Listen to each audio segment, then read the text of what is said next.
തെറ്റ് ചെയ്തു പോയാൽ, പാപം ചെയ്തു പോയാൽ, വ്യഭിചാരം ചെയ്തു പോയാൽ, അനാചാരം ചെയ്തു പോയാൽ, അല്ലാഹു സുബ്ഹാനഹു വ തആല വിരോധിച്ചതായ പരാക്രമം ആക്രമിച്ചു പോയാൽ, ഔ ലലമു അൻഫുസഹും, ശരീരത്തെ ആക്രമിക്കുക.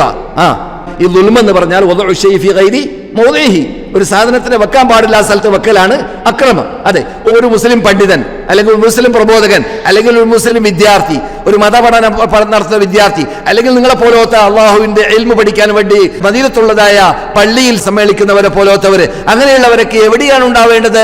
അശ്ലീലത്തിന് ഉണ്ടാവാൻ പാടില്ല. അശ്ലീലത്തിന്റെ മുകളിൽ ഇരുന്നാലോ, തോന്നിവാസങ്ങൾ ചെയ്താലോ, പലിശ ബാങ്കിലേക്ക് എത്തിയാലോ, അവിടെ അവന്റെ ശരീരത്തെ വെക്കേണ്ട സ്ഥലത്തല്ല വെച്ചത്. അവൻ ആദരിച്ചില്ല. അതാണ് ലലമു അൻഫുസഹും, അവരുടെ ശരീരത്തെ അവർ ആക്രമിച്ചു എന്ന ശൈലി അല്ലാഹു ഉപയോഗിക്കാൻ കാരണം. അവർക്ക് ഈമാൻ ഉണ്ടെങ്കിൽ ഷോക്കടിക്കും. നമ്മുടെ നേതാക്കൾക്ക് ഷോക്കടിച്ചതുപോലെ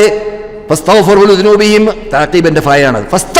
ഉടനെ തന്നെ അവർ പശ്ചാത്തപിക്കും, അവരുടെ ദോഷത്തിൽ നിന്നിട്ട്, പാപത്തിൽ നിന്നിട്ട് അവർ മാഫനപേക്ഷിക്കും, തൗബ ചെയ്യും. അല്ലാഹു ചോദിക്കും നമ്മുടെ വിഷയം, ആരാണ് ദോഷങ്ങൾക്ക് മാഫ് ചെയ്യുക? നിബന്ധന എന്താണ്? തെറ്റ് തെറ്റാണെന്ന് അറിഞ്ഞുകൊണ്ട് ആ തെറ്റിൽ പിന്നെയും മുഴുകരുത്, തുടരരുത്. മനസ്സിലായില്ലേ? അതിലേക്ക് മടങ്ങാതിരിക്കാൻ വേണ്ടി പരിശ്രമം നടത്തിക്കൊണ്ടേയിരിക്കണം. മടങ്ങിയാലോ വീണ്ടും തൗബ ചെയ്യണം. ഏതുവരെ? റസൂലിനോട് ചോദിച്ചു, ഏതുവരെ? പിശാച് പരാജയപ്പെടുന്നത് വരെ. റസൂലിന്റെ മറുപടി, ഏതുവരെ? പിശാച് പരാജയപ്പെടുന്നത് വരേക്കും പശ്ചാത്തപിച്ചുകൊണ്ടേ ഇരിക്കണം. അവന്റെ മുമ്പിൽ നാം പരാജയപ്പെടരുത്, അവരായിരിക്കണം പരാജയപ്പെടേണ്ടത്. നബിയുനാ മുഹമ്മദുർ റസൂലുള്ളാഹി.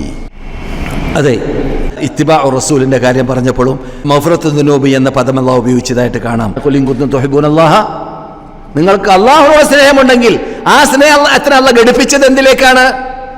ഫത്തബിഊനി. ഇവിടെ അന്ത്യവിഷമങ്ങളൊന്നും നമ്മുടെ കണ്ണായ കരളായ നബിയുനാ മുഹമ്മദ് റസൂലുള്ളാഹി അനുകരിക്കണം, അനുസരിക്കണം. എന്നാലാണ് നിങ്ങൾക്ക് അല്ലാഹുവിനോടുള്ള മഹബത്ത് സ്ഥാപിക്കാൻ സാധിക്കുക. അവരനുകരിക്കലല്ലാതെ അല്ലാഹുവിന്റെ മഹബത്ത് ഇറങ്ങൂല. ഇതിൽ വീഴ്ച വരുത്തി കഴിഞ്ഞാൽ ഫത്തബിഊനി യുഹിബ്ബുകുമുല്ലാഹ്, അപ്പോൾ നിങ്ങൾ അല്ലാഹ് ഇഷ്ടപ്പെടും. യുഹിബ്ബുഹും വയുഹിബ്ബൂന എന്ന് അല്ലാഹു ഖുർആനിൽ പറഞ്ഞില്ലേ? ആ യുഹിബ്ബുഹുമിന്റെ പ്രത്യേകത കട്ടി മനസ്സിലായില്ല. അല്ലാഹ് അവരെ സ്നേഹിക്കും. നാം സ്നേഹിക്കലല്ല മുഖ്യം, അല്ലാഹ് നമ്മെ സ്നേഹിക്കലാണ് മുഖ്യം. അല്ലാഹ് നമ്മെ സ്നേഹിക്കലാണ് മുഖ്യം. ആ സ്നേഹം ഉണ്ടാവണമെങ്കിൽ റസൂലുള്ളാഹി സ്വല്ലല്ലാഹു അലൈഹി വസല്ലമയുള്ളതായ പിന്തുടർച്ച കൈക്കൊള്ളണം എന്നാണ് അല്ലാഹു ഖുർആനിൽ പറഞ്ഞത്.